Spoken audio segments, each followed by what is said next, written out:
Hello friends, मेरे YouTube channel पे आप सभी का फिर से स्वागत है। उम्मीद है आप सब ठीक होंगे और जहाँ भी होंगे खुश होंगे। आज मैं नीलू और प्रिया की लव स्टोरी का नेक्स्ट पार्ट लेकर आई हूँ। तो स्टोरी शुरू करने से पहले आप सबसे एक रिक्वेस्ट है, अगर आपको ये वीडियो पसंद आ रही है तो प्लीज़ लाइक करें, कमेंट करें, शेयर करें अपने दोस्तों में। और अगर आप इस चैनल पर नए हैं तो प्लीज़ सब्सक्राइब कर लें, साथ ही बेल बटन को ऑल कर दें ताकि जब भी मेरा कोई नया अपडेट हो तो उसका नोटिफिकेशन आपको सबसे पहले मिल सके। तो शुरू करते हैं स्टोरी। लास्ट सीन का सीन कुछ ऐसा होता है। नीलू घर जाने वाली होती है और रिंग देने के लिए प्रिया से मिलने जाती है। तो प्रिया जो है वो रिंग लेने से इनकार कर देती है।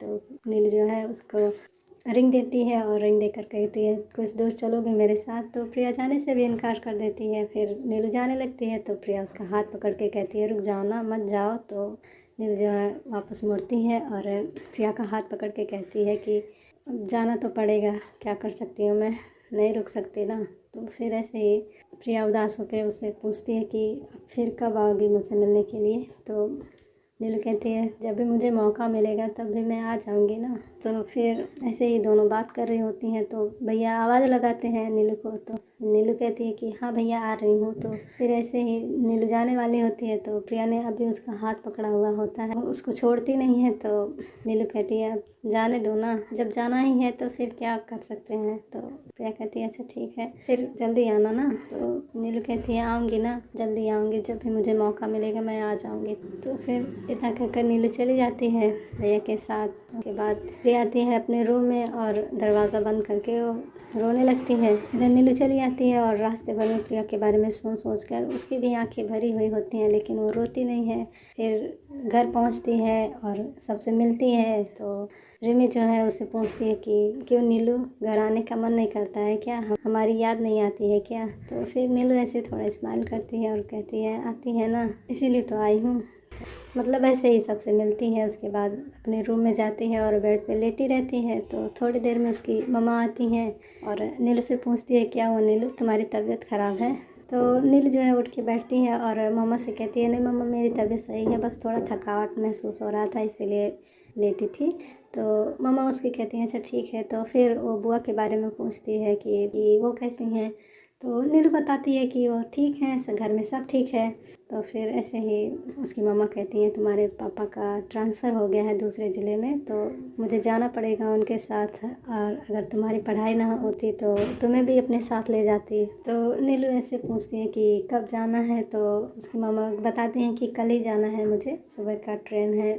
तो नीलू कहती है अच्छा ठीक है। तो फिर ऐसे ही मतलब वो दोनों बातें करती हैं। उसके बाद मम्मा उसकी चली जाती है। तो फिर नीलू जो है वो बेड पे लेट जाती है और प्रिया के बारे में सोच रही होती है और रो भी रही होती है। फिर ऐसे ही रोते रोते वो सो जाती है। और फिर उसकी मम्मा फिर से आती हैं और नीलू को जगाती हैं कि उठो उठो खाना खा लो। तो नीलू ऐसे ही नींद में कहती है कि नहीं मम्मा, मुझे भूख नहीं है, प्लीज़ मुझे सोने दीजिए ना। नीलू मतलब खाने से इनकार करती है और मम्मा उसकी जगाती हैं उसको खाने के लिए। तो फिर ऐसे ही मम्मा के कहने पे थोड़ा उठती है और थोड़ा खाना खाती है, फिर से वो सो जाती है। सुबह जब नीलू की आँख खुलती है तो उठती है, फ्रेश होती है और उसके बाद जाती है मम्मा के पास। तो मम्मा तैयारी कर रही होती हैं जाने के लिए। तो मम्मा से कहती है कि आप जा रहे हो। तो उसकी मम्मा कहती है हाँ जा रही हूँ, अभी थोड़ी देर में निकल रही हूँ, तुम भी चली जाओ कॉलेज, क्या करोगे घर पे रह के। तो नीलू कहती है अच्छा ठीक है आप चले जाइए, फिर उसके बाद मैं तैयारियाँ करूँगी जाने के लिए।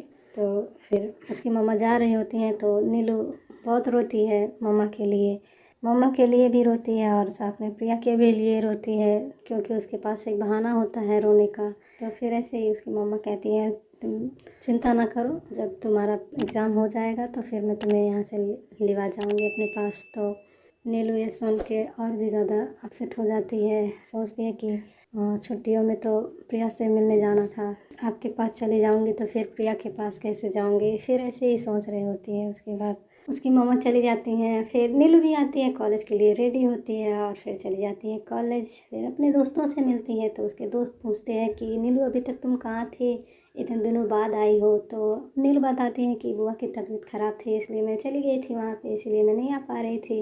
फिर नीलू चली जाती है क्लास में, अपना लेक्चर अटेंड करती है। जैसे तैसे उसका टाइम बीतता है, छुट्टी होती है घर, और नीलू घर आती है। फिर घर में भाभी से, रिमी से प्रिया के बारे में बात करती है, और जैसे तैसे उसका दिन बीतता है, रातें बीतती है। ऐसे ही कुछ दिन बीत जाता है तो भैया ने एक नया फ़ोन लिया होता है, तो उसी फ़ोन पे बुआ का कॉल आता है और भैया से कहती हैं कि अगर तुम्हें टाइम हो तो चले आओ, मुझे तुमसे कुछ काम था। तो भैया कहते हैं अच्छा ठीक है, आ जाऊँगा।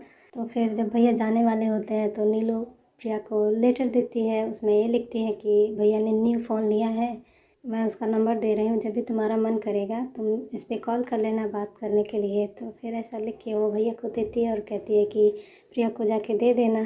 तो फिर जब प्रिया को लेटर मिलता है तो बहुत ज़्यादा खुश होती है, क्योंकि इतने दिनों के बाद नीलू का कोई मैसेज आया है, ये सोच के वो लेटर ओपन करती है, उसको पढ़ती है और नीलू के बारे में सोचती है, रोती है। फिर उसे थोड़ी खुशी भी मिलती है उस नंबर को लेके। फिर प्रिया भी उसको लेटर लिखती है, और जब नीलू को लेटर मिलता है तो लेटर का जो लिफाफा होता है वो थोड़ा बड़ा होता है। तो नीलू सोचती है कि अब इसमें क्या होगा, इतना बड़ा लेटर दी है आज पहली बार। तो फिर ऐसा सोच के वो ओपन करती है, तभी उसकी भाभी आ जाती हैं। तो फिर वो ओपन करना बंद कर देती है और सोचती है कि भाभी चले जाएं तो फिर मैं इसको ओपन करूं। तो फिर ऐसे ही उसके अंदर एक्साइटमेंट होती है कि पता नहीं प्रिया ने क्या लिखा होगा, और इतने दिनों के बाद उसने कुछ दिया है तो मुझे उसके खोलने के लिए टाइम नहीं मिल रहा है। तो फिर ऐसे ही सोच रही होती है। फिर जब उसको टाइम मिलता है तो लिफाफा खोलती है और देखती है कि उसमें एक फ़ोटो होता है, वो वही फ़ोटो होता है जो प्रिया के साथ उसने फ़ोटो निकलवाई थी। तो देखती है उसमें एक ही फ़ोटो है। तो फिर वो लेटर पढ़ती है, तो उस लेटर में ये लिखा होता है कि हाय नीलू, कैसी हो तुम? मुझे तुम्हारी बहुत याद आती है, तुम्हारे बिना कुछ भी अच्छा नहीं लगता है। और जब तुम्हारा लेटर मुझे मिला तो मुझे बहुत खुशी महसूस हुई, और जब मैं पढ़ रही थी तो मुझे ऐसा लग रहा था जैसे तुम मेरे बगल में हो और मुझसे ये सब कह रही हो। बहुत खुशी मिली मुझे, और मुझे पता है तुम एक फ़ोटो देखकर तुम यही सोच रही होगी कि मैंने एक ही फ़ोटो क्यों लिया। वो क्या हुआ ना, जब वो फ़ोटोग्राफ़र आया था मुझे फ़ोटो देने के लिए, तो वो बोल रहा था कि रील ख़राब हो गई थी, जैसे तैसे एक फ़ोटो बना तो वही मैं ला के तुम्हें दिया हूँ। तो इतने दिनों से वो मेरे पास था, तो मैंने सोचा कि अब ये फ़ोटो तुम्हारे पास होना चाहिए, इसलिए मैंने तुम्हें दिया है। उसके बाद नीलू फिर से उस फ़ोटो को देखती है और उसी पल में खो जाती है जिस पल में उसने उसके साथ फ़ोटो निकलवाई थी। तो फिर ऐसे ही वो अपने सीने पे रखती है फ़ोटो और प्रिया के बारे में सोचती है। तो गाइस, आज के लिए बस इतना ही। आगे की स्टोरी में क्या होगा ये जानने के लिए मेरे चैनल पे बने रहें। तब तक मैं आपको एक प्यारा सा सॉन्ग सुनाती हूँ, और अगर आप चाहते हैं कि मैं आपकी पसंद का सॉन्ग सुनाऊँ तो कमेंट में सॉन्ग का नाम लिख के दीजिए। जो भी सॉन्ग मुझे पसंद आएगा मैं उसको अगले वीडियो में गा के सुनाऊँगी। फ़िलहाल सॉन्ग सुनते हैं। दो पल की क्यों है जिंदगी, इस प्यार को है सदियाँ काफ़ी नहीं, तो खुदा से मांग लो मोहलत में एक नहीं, रहना है बस यहाँ, अब दूर तुझसे जाना नहीं। जो तू मेरा हमदर्द है, जो तू मेरा हमदर्द है, सुहाना हर दर्द है, जो तू मेरा हमदर्द है। तेरी मुस्कुराहट है ताकत मेरी, मुझको इन्हीं से उम्मीद मिली, चाहे करे कोई सितम ये जहाँ, इनमें ही है सदा हिफाजत मेरी।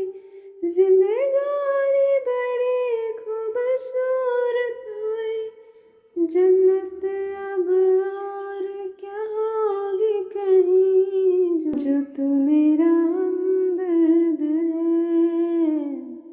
जो तू मेरा हमदर्द है, सुहाना हर दर्द है, जो तू मेरा